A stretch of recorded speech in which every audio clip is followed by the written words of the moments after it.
What's going on, Dolphins? It is your boy Dillon, and I'm making a super quick video. Just wanted to let you know about one quick Dolphins related thing and then one quick channel related thing.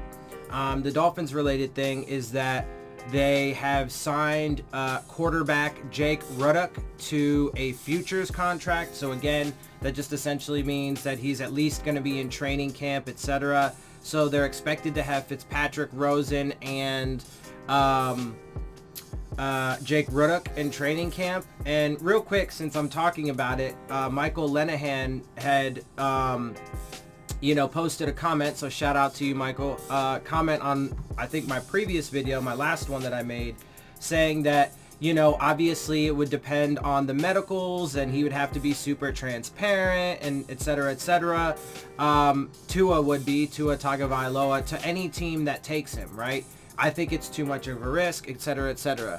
He suggested and made the comment that they should obviously, make sure that they look into the medicals, etc. But taking Tua at 5, he wouldn't have a problem with. But he also thinks that they should cast out a net. In other words, also take a quarterback in round 3. Now, again, I wouldn't ever take a quarterback in rounds 1 or 2. To me, I would just rather take a quarterback in round 3. You can maybe even get one, in round 7 or as an undrafted free agent. That's always possible too if you just want to bring in yet another guy.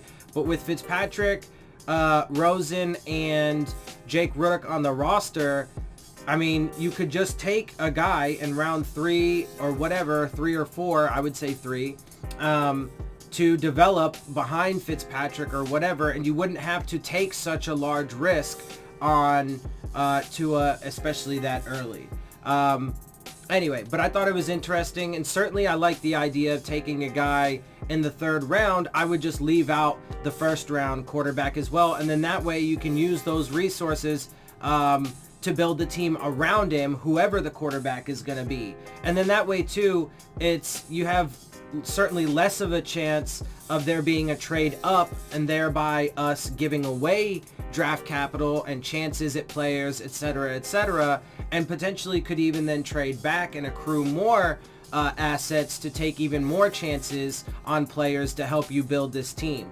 But we'll see how that turns out. The other thing is in my last video I said that because I'm not, I don't have really the time to watch as many NFL games as I would like, or as many college games as I like, which as far as college goes is none, because I just don't have the time, etc., that I'm not gonna do any like mock drafts of my own, because I don't want to speak on things that I'm not knowledgeable enough on. So, and then of course there's always, what are other teams gonna do, etc. So I don't know the other teams in the NFL and what their needs are well enough, and I just don't know enough about the college prospects because I just don't get to watch college ball. So I don't really want to speak on it. I know it's all speculation anyway.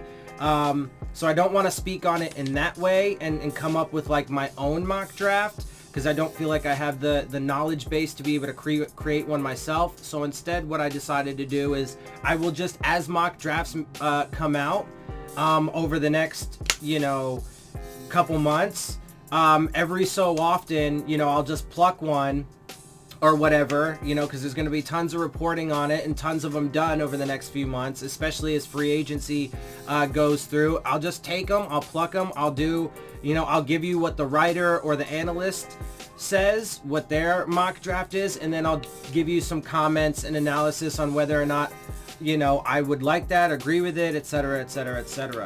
And I'll do my best, right, with the knowledge I have, to give you some commentary and analysis on that. Alright, with that guys, I'm gonna get up out of here. I hope you guys enjoy my videos and my perspective. If you do, make sure you hit the subscribe button, make sure you hit the like button, make sure you hit the bell if you want to get the alerts for my videos.